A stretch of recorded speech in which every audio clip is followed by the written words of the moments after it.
What's up guys, and welcome back to the channel. Gravastar sent me out one of their latest gaming mice to check out, so let's take a look. This is the Mercury M1 Pro wireless gaming mouse in the battle-worn Silver Mist edition. Back of the packaging you can see some of the specs, but we will touch on those throughout the video, so let's get this thing unboxed.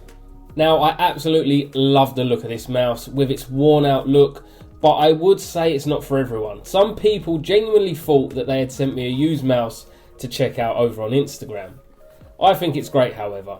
I love all the little unique details that the mouse has, like the printed logos, the text, and the contrast in colours between the buttons and the body. Underside here we have the switch to turn it on and the two wireless modes, which are either your standard Bluetooth or the ultra fast 2.4G wireless connection, or of course you could use the cable. Upon switching the mouse on, you'll notice the RGB come to life, indicating that it's now ready to pair. The mouse has great ergonomics and it fits nicely in your hand. I guess depending on your hand size, that is. There are two additional buttons on the side for your thumb, which is quite often of gaming mice these days. All the buttons have a great click, feel and responsiveness to them, including the scroll wheel, which is super smooth and also pretty sensitive. The body is made out of a magnesium alloy, but because of the hollowed out design, it's still considered lightweight. Now, it feels a bit heavier than the super lightweight mouse I was using previously, but it's certainly not heavy and it weighs in at 88 grams. A closer look at the mouse really shows off all the details. The battle-worn body, the printed text, the logo. It really is a great looking mouse in my opinion. So let's see what else we get inside the box. You'll get a Bluetooth adapter, so you can plug this into your PC and hook up to Bluetooth. You'll also get an A to C adapter. Again, this is branded with the Gravastar logo and perhaps a pretty useful accessory for those who lack a lot of cables.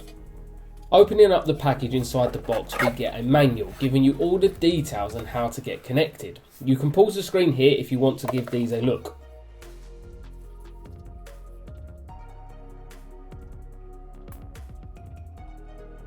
We get a nice USB paracord cable for connecting the mouse, or the 4K receiver. Again, this is branded, but it's pretty nice quality. Then there's a fibre cleaning cloth, some foot pads, anti-slip stickers if you struggle with sweaty hands. However, the hollowed out design does do a good job at keeping your hands cool. And finally, the 4K receiver itself. This is the 4K receiver set up on my machine using the paracord cable provided. This also has some nice RGB features. Before we talk about the mouse for gaming, I figured we'd take a look at the software that Gravastar offer with their mice. I'll drop a link down below to their software so you can find it. So get it installed on your PC and then open the app up. There's a whole bunch of things that we can do in here, so let's take a look. Firstly, you can map the buttons. The left click is the only one that cannot be changed, but I believe the rest are free to map, and you can have up to 4 different profiles in here, giving you the ability to toggle between them. You can also adjust the button response time, anywhere from 0 to 20 milliseconds. The default is set to 8. Next up we have the performance settings. You can freely set the DPI levels and colours with a total of 6 adjustable levels. This mouse can actually go up to 26,000 DPI.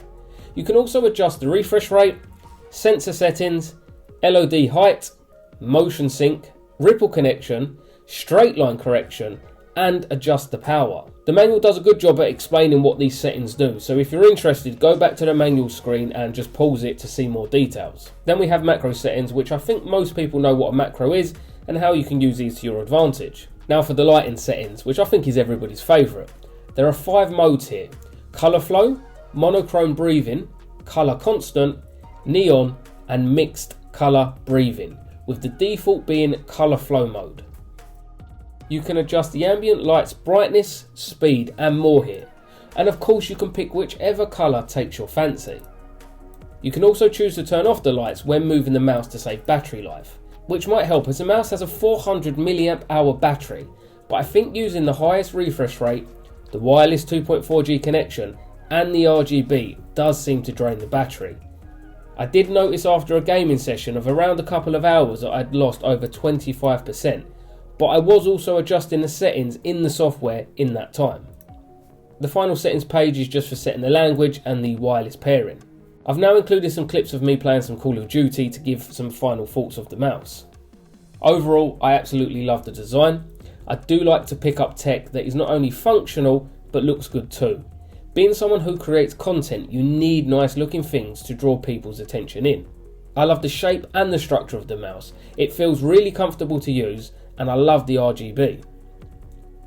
The battery life would be my only concern here, but playing around with the settings would see an increased lifespan, I am sure of that. It slides effortlessly, and with the 88 grams it doesn't feel overly heavy either. Combined with the DPI settings, you can find what feels good for you. I tend to play with a higher DPI than most because using an ultra wide you kind of have to, and I've been toying around the 5000 to 6000 range for this. So I think with all the features, the look and feel of the mouse, you can't go wrong at this price point. It's one of the best looking mice out there in my opinion. Anyway, that's it for this one. I'll leave any relevant links down below, and any questions be sure just to ask. As always, I appreciate you watching, thanks so much, and I'll see you soon. Bye for now.